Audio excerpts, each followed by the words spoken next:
Barrister Emeka, good to have you today. Thank you, madam. Okay, so we have few questions we would like you to attend to. All right. It was reported few weeks ago that Ohanaeze Ndigbo its mandate to Mobin to do everything necessary to restore the peace and dignity of the Igbo nation. We have few questions on this matter. Now, does it mean that Mobin is now part of Ohanaeze Ndigbo or an arm of Ohanaeze Ndigbo? Okay, mobbing is not part of Ohanaeze Ndigbo, is not an arm of Ohanaeze Ndigbo.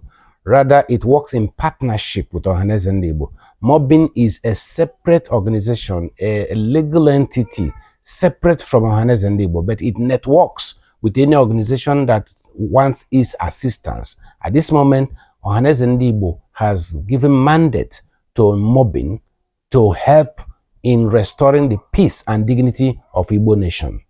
So it's like partnering with Ohanaeze Ndigbo, not taking over Ohanaeze Ndigbo, not being an arm of Ohanaeze Ndigbo, but in partnership with Ohanaeze Ndigbo to fulfill its mandate.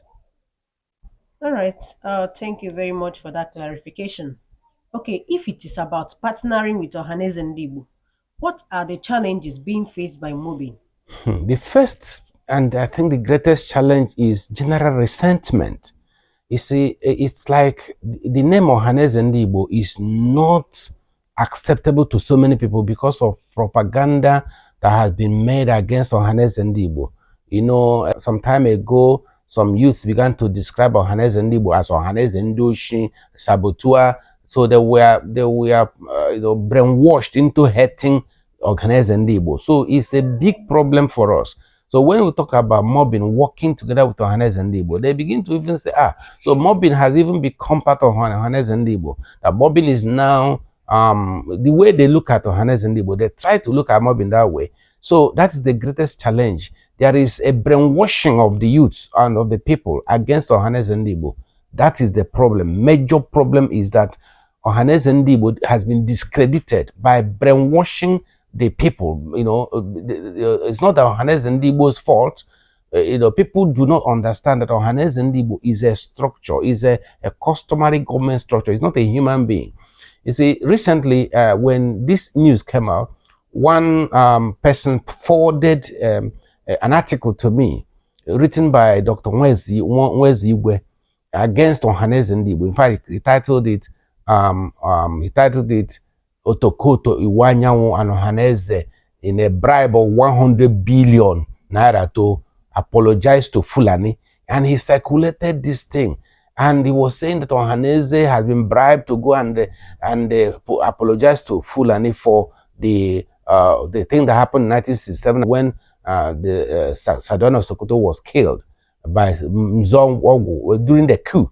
So he was painting Ohanaeze in a bad light, So I know that story circulated some time ago, and Chief Iwanyanwu refuted that allegation, but people are still peddling these things around. So that's the major problem. They think that Ohanaeze Ndigbo is a person. No, Ohanaeze Ndigbo is not a human being. It is a structure, a customary government leadership structure. It's not about Iwanyanwu. It's not about Nyanwodo. It's not about any person that will occupy that space tomorrow.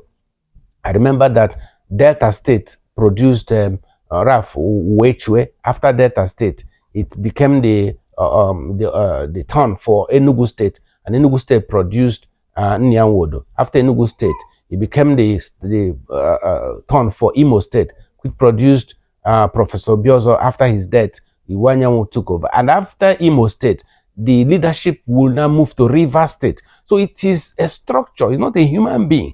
So we want people to understand that you must respect Ohanaeze Ndigbo as a customary government leadership structure for Igbo land, not a human being. Iwanyanwu may not be there tomorrow. Next person may not be there tomorrow, but it continues. It's a leadership structure. So we must not destroy Ohanaeze Ndigbo.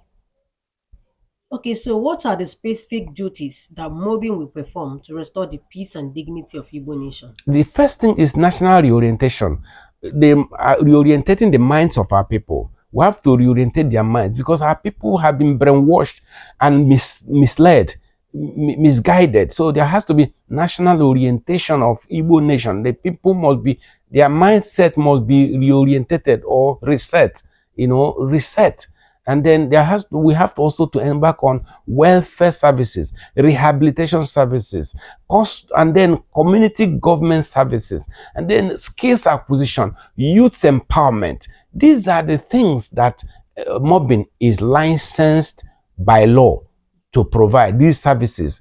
Mobbing is incorporated in the Corporate Affairs Commission and licensed to provide all these services. So we will go into community government services, welfare services, rehabilitation services, skills acquisition, youth empowerment. So these are the specific things we will do to help Ohanaeze Ndigbo and then bring sanity, bring peace and dignity into Igbo land, as it was before, when people were very eager to be identified as Igbo people. Now many people are afraid, they don't even want to be called Igbo because of certain things that are happening in Igbo land. Barrister, it's good to have you mention those duties that mobbing will be performing. So now, does mobbing intend to reach out and involve other organizations and groups in Igbo land, especially those agitating for independence? Do they have the intention of involving other organizations? Yes, of course. Yes, of course. It's a teamwork. Mobbing is empowered and has the capacity to network with other organizations. It's a networking agency. Mobbing networks with people. Like now we're networking with Ohanaeze Ndigbo. We shall also network with other organizations that are of like mind, those that are of the same mind, towards fulfilling this vision of restoring the peace and dignity of Igbo nation, including those agitating for self-determination, other Igbo groups agitating for independence. We shall reach out to them and get them involved, as many as are willing to be part of this movement, because it's a teamwork. It's not one man's work alone. Okay, lastly, a lot of propaganda, like you said, have made the youth to discredit Ohanaeze Ndigbo. Can you tell the youth or advise the youth on, how to go about, do I say, accepting the Ohanaeze back? How do they accept Ohanaeze back? What do they need to do? How do they come out of that mindset? How do they come out of that propaganda? Advise the youth on what to do as an elder. And I can see that you are a titled man. I don't know if you are the Igwe or the no, but you may just tell us your Well, title and then advise the Igbo youths. Well, that's okay. You observed rightly. Yes, I'm a titled man. I'm a traditional leader in Igbo land. I am the Zobi the second of Okwarunebu in Amucha. So I'm a titled man. I'm a traditional leader. So I hold traditional leadership office. And so I advise the Igbo youths that Ohanaeze Ndigbo is not one man's show. It's not one man's organization. It is Ohanaeze Ndigbo. It's for all of us. If you hate Iwanyanwu, Iwanyanwu will not be there forever. He is there as the leader for now. So we must respect him and respect the organization he leads, and that is Ohanaeze Ndigbo. After Chief Iwanyanwu, it will go to Rivers State, because the leadership of Ohanaeze Ndigbo rotates from state to state. After Imo State, it will go to Rivers State. After Rivers State goes the like it just keeps rotating among all the Igbo-speaking states. So hopefully, even Kogi State and Benue State in future will come into the Ohanaeze Ndigbo. As we are reaching out now, our mission is to reach out to all Igbo people all over Nigeria, wherever they are carved into, whether in Benue State or Kogi State or Middle Bay, anywhere they are, across rivers. Akwa Ibom, we will get all Igbo people together. We are one body, one nation. So Ohanaeze Ndigbo is not one man. You see, the leadership goes from state to state. So if you are hating Ohanaeze Ndigbo because you don't like Chief Iwanyanwu, that is a wrong mindset. You are not looking beyond the human being. Chief Iwanyanwu has done very well in his own way, in his own capacity. After all, he commanded Biafran army. He's a commander.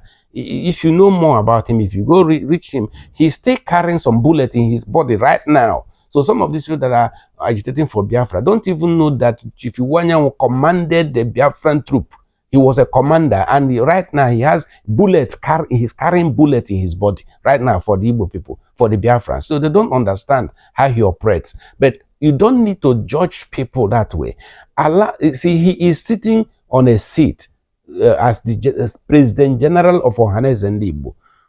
That is, after him, another person takes over. If you hate Ohanaeze Ndigbo because you have a personal hatred for Chief Iwanyanwu, that is very wrong of you. That's very wrong of you. No, Chief Iwanyanwu is a symbol of leadership of Igbo nation. Therefore, we must respect him and respect Ohanaeze Ndigbo.